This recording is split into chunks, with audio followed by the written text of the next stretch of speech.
Shalom, and welcome to another installment of Apostles of GMS, giving all praises to Yahweh Shem Yahushai. Today's topic is going to be entitled Debunking False Doctrines. And this is a continuation because I think this is going to be an ongoing series for a while till the Spirit gives us another title, because there's a lot of false doctrines out there, false religions, and so forth. I mean, it's crazy when you go on the YouTube, on the YouTube.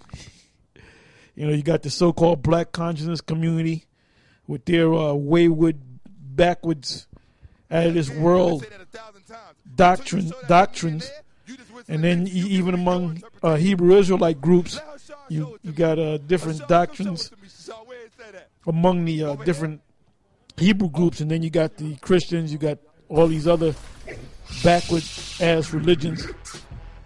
But also I want to get into, if I have time, is I want to get into this thing dealing with the New World Order and the Illuminati, dealing with the year 2015, because I believe they're going to turn up the heat, so to speak, in the coming year. I mean, you had the situation where the two cops were slain, and we're keeping an eye on that to see what really happened, because I don't believe that they're dead, you know, but I don't believe it went down the way it went down. Maybe it did, maybe it didn't. Maybe the Jake that did it, if he did it, was just a bugged out dude, which they saying he was.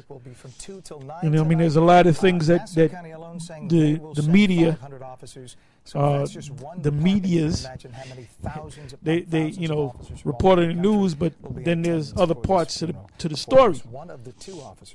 And you know, we're going to go into things of that nature, you know, and the militarization of the police.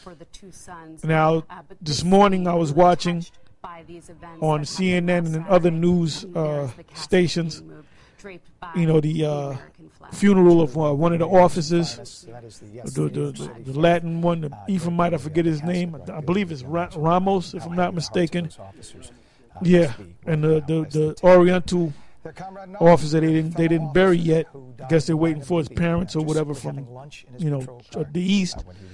But they had a big send off for him, and I noticed that they had police officers from all over the country. You had officers from Florida, from even as far as L.A. and different other parts of the Midwest. And they were interviewing some of them, and they were pretty much saying the same thing. This is a brotherhood. We got to stand for our brother. So basically, that's a fraternity. They have an organization, a non-profit organization called the Fraternal Order of Police. So it's a brotherhood, you know. They have what's called a blue wall of silence. So if anything goes down, one officer sees another officer does something that can be considered a crime, and he should be charged with it, even to the point of murder. It's the other officer that sees it and witnesses it to not say nothing, because it's a brotherhood. So it's basically like a gang. So they'll cover for each other, man. You know. But anyway, and also I wanted to go into, and I got the articles to back it up, that now they're not the situation out there in Ferguson, that certain of the militarized police had actually had bayonets at the end of their firearms, and they also had the MRAPs out there. There was another story where they're equipping, I think it's Ohio, a town in Ohio, with MRAPs and bayonets, you know, on the end of their firearms, and so forth. So basically what they're doing is they're militarizing the police. They have a program, and I believe it's called, if you go to Google and you put, well, you got it, good. If you put in a 10, go to Google and you put in 1033 or 1033, it's a federal program where the federal government works. Well, you see it right there, good. Where they work with local police, and it's through I believe it's through the Pentagon. So they're definitely militarizing the police over here in the States. Are they doing it for the terrorists that are over here? No, they're doing it for so-called U.S. citizens, which they deem to be enemy combatants, domestic terrorists. Something's going to happen. They've been talking about how there's going to be the banks, they're going to have a run on the banks, and money. Well, they're going to file for bankruptcy. I'm talking about the federal government, and there's going to be a point where there's not going to be any money. This is what they say, circulating in the system, or there's going to be food shortages. We don't know exactly. We can't give you all the details because we don't know the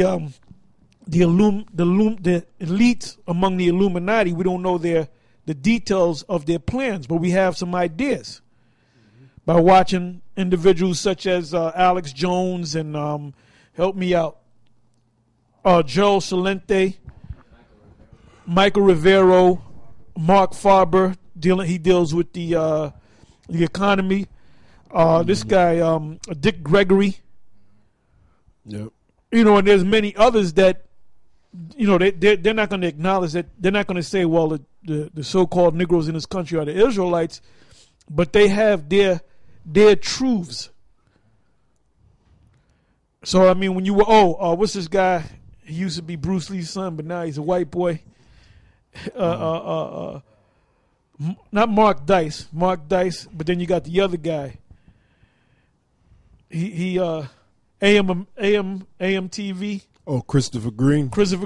He does a lot of stuff. Dabu 77.